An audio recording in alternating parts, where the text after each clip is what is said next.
Marissa. Oh, I'm sorry. I didn't see you there. Oh, you just snuck up on me with this light that's right here and this tripod right here. Say hello to everybody. Hello, everybody. This is Chris from Dixieland Farm with Marissa, and today we're going to be talking about our top 3 favorite rides. How about we do that? Rules. There are no rules. There is a rule. Top 4 favorite rides. 1 from each theme park. How about that? Wait. So you want me to come up with my top 4 rides, like 1 ride from each park? Correct. You can only pick 1 from each park. And that's tough because I already know automatically we're discounting Haunted Mansion, which is a shame because I would say my second favorite ride at Magic Kingdom would be Haunted Mansion. Third would be Pirates. But that's like, oh, that means Pirates is out too. There's so many. This is such a Sophie's choice. Oh my God. But for me, number 1 at Magic Kingdom is always going to be Space Mountain. Not only because the thing just looks damn cool from the outside with its exoskeleton. So in case you don't know what I'm talking about, so the girders that would normally hold up a building are on the outside, which is what makes Space Mountain looks like Space Mountain, and then the inside is completely smooth, like it would be, so it's kind of inverted. The theme music, when you go in, you know, is just tremendous. Like, you know, if you feel like you're, you know, a Navy pilot ready to just fly out into the stratosphere, which then, as you walk down the stairs, magically turns into the Star Tunnel music, which is the greatest piece of music, ever recorded in the history of the world. The music is so great, you forget how terrible that queue is because you are actually walking underneath the train tracks, which is why it takes that long trip. But it's air conditioned. But it's air conditioned and blue and glowing, and it looks like you're kind of walking in Alien a little bit. You know, 70s theme sci-fi. So it's got some games now, but listen, we don't wait in lines if we can help it. So it's almost always a fast pass to get onto Space Mountain, and then up in Space Mountain, inside that nice smooth ceiling, they have projections. I think they got rid of the chocolate chip cookie. It looked like a chocolate chip cookie. It was an asteroid, but it looked like a chocolate chip cookie. Everybody called it the chocolate chip cookie. But maybe the thing still floats around. I'm not sure. I'm not sure. I remember it was gone for a little bit. Maybe it came back. And then you go into the theming, which looks like, I mean, it's sparse theming. And it does look like the 70s still, which is the appeal of it. It is not updated at all. There's no talking robots. If anything, there's just a static guy like that wearing 70s sunglasses into the most uncomfortable car known to man at Disney World. At Disneyland, you're actually 2x2, yeah. Right?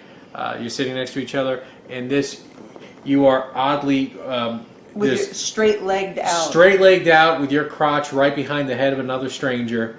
Or a family member, because it's like 1, 2, 3. So ladies, beware. If you're wearing a skirt or a dress, the ride is a little awkward getting in and getting out. Yeah. Pro tip: wear underwear because those cameras, they're always rolling.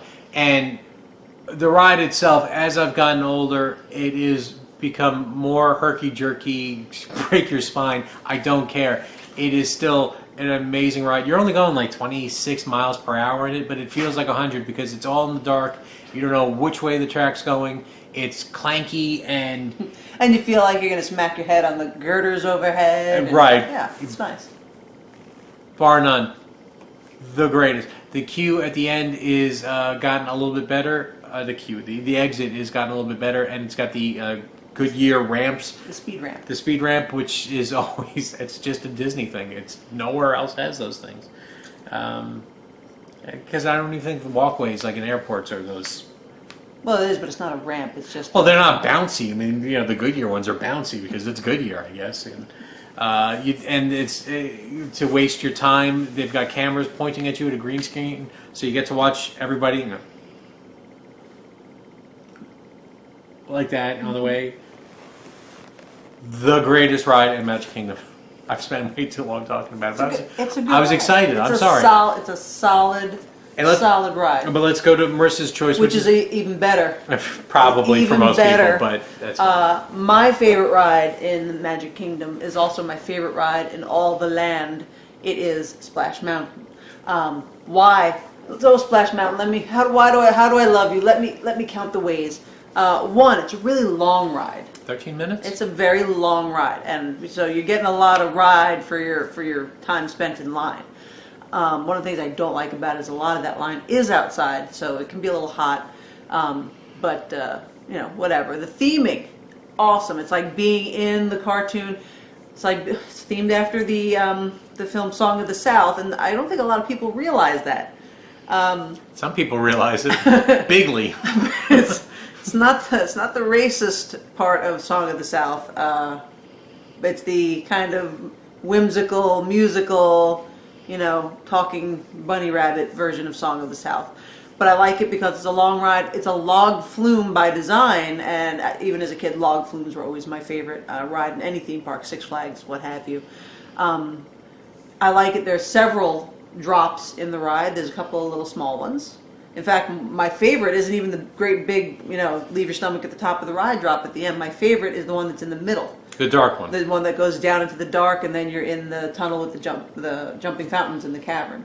But yeah, the little vignettes that you go through, the animatronics there's a little dated. Sometimes they don't always work, but in a water-based ride, you find very often some things aren't always working. But I do enjoy it. Lots of hidden Mickeys in the ride. You can find lots of little things that Imagineers left in there.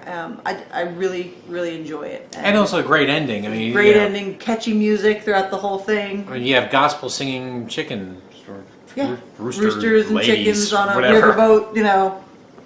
That's just fantastic. Getting their gospel on, and even when the ride is over at the end of the big drop, it still has an extra scene at the end. That's so right. it's like in all the Marvel movies. You got the little bonus thing at the end of the credits. Plus, also, it's got the patented Disney smell of water, which is bromine, by the way. That's right. But Musty water smell. Musty water smell. So and that's you get your extra picture plus. taken on the ride. Right, and it used to be known as Flash Mountain. So back in the day before that website went down. So it's got like so many different perks for it. So boom, Magic Kingdom. Well, pro tip: when you go to Magic Kingdom, if you're there at Rope Drop, what we'd like to do is, while everybody else is rushing to whatever the new ride, Seven Doors Mine Train, we make a beeline for the back of the park and we knock out Splash Mountain and the Big Thunder right next to it, with little to no wait, usually a couple of times before the crowds show up in the back of the park. Mostly because most people aren't stupid enough to get on a water ride at 9 8 a.m. o'clock in the morning when it's in December. Right, when it's cold. But we are that stupid. So, boom. Big Thunder, Splash Mountain, half the park, for us, wiped out already. Done right there. So I'm going to go with Splash. On to Epcot, your favorite ride, Marissa. Oh, no question, it's Soarin'. Soarin', all right. Would that be your favorite? Or No. We're nowhere near it. What? It's crazy talk. Soarin' would have almost have been my favorite ride in all of the land, maybe even more so than Splash when it was the old version. Now I do like the updated version. It's still very good, but it just puts it solidly in second place behind Splash Mountain. Soarin', I like it because it's kind of ride everybody can ride, unless you're afraid of heights. But it's not, it's not something you can't ride. Old, young, etc. It's very neat. The update has made it necessary for you to sit in the middle row as opposed to the rows on the left, or you need to sit in the B section rather than A or C, because the curvature of that big giant screen makes things that are a little distorted, like the Eiffel Tower looks like it's a little bit like it's been out drinking. But I still do like it. You got the smells pumped in, really great soundtrack. You feel like you're flying, and it's just very enjoyable. The queue, meh, it's a little austere. It's maybe part of the charm. I like it. Again, it's kind of that Space Mountain-esque kind of queue. It's just kind of blue lights, and that's it. But I really enjoy it. It's also a We've seen the most magical meltdowns in that Soarin' line too. I mean, look, we've actually seen people get hit.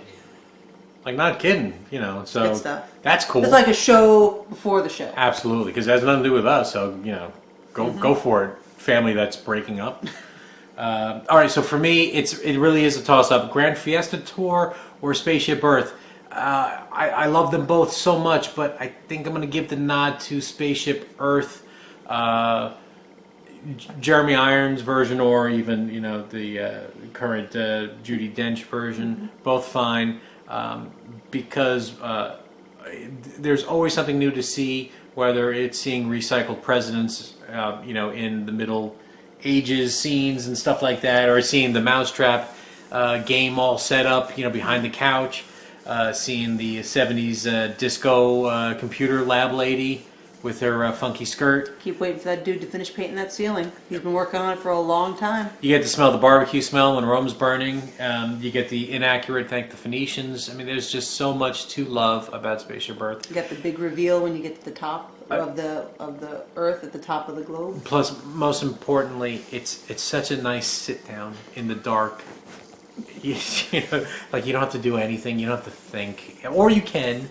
One of the times recently, we listened to it in was it Japanese? There's a very angry yelling at us. Very angry. So we'll put it in a different language probably again. We've seen it enough. Nice and real nice dark scenes too. If your eyes are burning because you were in the Florida bright sunlight, you can just relax. And if you did pay attention, you'd actually would learn about communication. Sure, why not? Oh, you got the little ending on it too, where you get your face right in the little cartoon. So you get to make another benefit of making a stupid face, like that, and seeing if the camera picked you up and slapped you on a animated figure at the end. Fantastic. Now you're saying that very close to that was Grand Fiesta Tour? Grand Fiesta Tour just always makes me happy. Either ride, if I didn't ride it and I was at Epcot, I'd really be upset. Yeah, I would agree with that. But I think I know I have waited at least a half an hour to get on Spaceship Earth, and I will not wait a half an hour in that queue in the Mexico Pavilion, because that is not a line you want to wait on. No. It's just that's an unpleasant nothing line. Oh yeah. Because it's in the dark and there's enough. You're just chained with humanity. So yeah. On to park number 3, Hollywood Studios. I assume we're probably going to pick the same thing. Tower of Terror. No. Not Playhouse Disney. Not Playhouse Disney. Tower of Terror. Tower of Terror, hands down. I do. Of course, the theming is fantastic, but it's just a fun ride all around. I do wish that the letters were back. What I'm talking about is in the queue, as you're waiting, there's a hotel sign with letters, and the letters originally were falling off and down, and if you looked into the glass thing that held that, it actually said something ominous. It said "Evil Tower, beware." Or "You are doomed." Yes, or "You are doomed." Evil Tower, you are doomed. They got rid of that. Why? Why would you get rid of something cool? It doesn't even hurt anybody. It's not even rude. And that was just one of the cooler things. Just like at Hollywood Studios when you're at Muppet Vision, and it says left for 5 minutes, key underneath the mat. And if you pick up the mat, there's a key. One of those just cool little things that, if you knew about it, put in, or somebody put in, and it was just neat. Fun to point out. We just learned a thing on the Disney food blog about. There's a sign in the boiler room that the guy who was the elevator inspector or something like that is a character from one of the Twilight Zones who was actually Satan. Right. Cool little details like that. We always look for the robot when you're in the pre-show area where they play the movie. There's a robot. That was another. The glasses. The glasses are in there. There's a lot.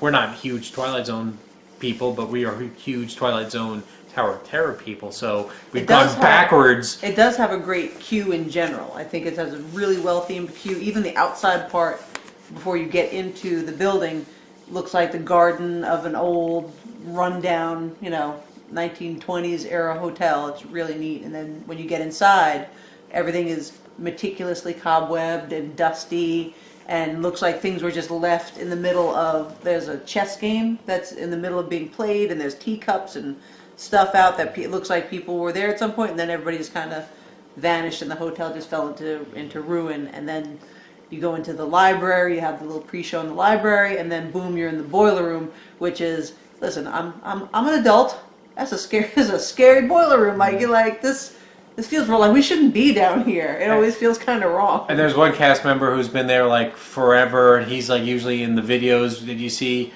about Tower of Terror, and sometimes you get him, so that's like an extra bonus. And he's a good spooky guy. You know, it's one of the few times cast members can really get into a character of like, hey, we're gonna kill you, kind of a thing. Right. And also, just in case you don't know, Tower of Terror is really a drop ride, so you just kind of drop down. But it also shoots you up real quick too, and it is not always the same ride at Tower of Terror. It's got a random drop sequence that it So goes you through. may drop like 6 times and shoot up, and it's always different. Every time you ride it, it's different. And that also makes it fun. And then the elevators open and close, so that's all distracting. Plus, you get pictures and a video. And a video, so no sense of doing an honorable mention for anybody else. You know, there are obviously lots of things going to be opening at Hollywood Studios, so this could be subject to change, but I doubt it. I think Tower of Terror is probably still going to be the Star favorite. Wars Land stuff has got, you know, we'll see what happens with that. I don't think Toy Story Land is going to push Tower of Terror off the top of our list, but maybe see what happens when Star Wars opens. Now, for Animal Kingdom, disclaimer, we have not gone into Pandora, the world of Avatar. It was not open when we had annual passes, and it has been that long since we've gone back to Disney.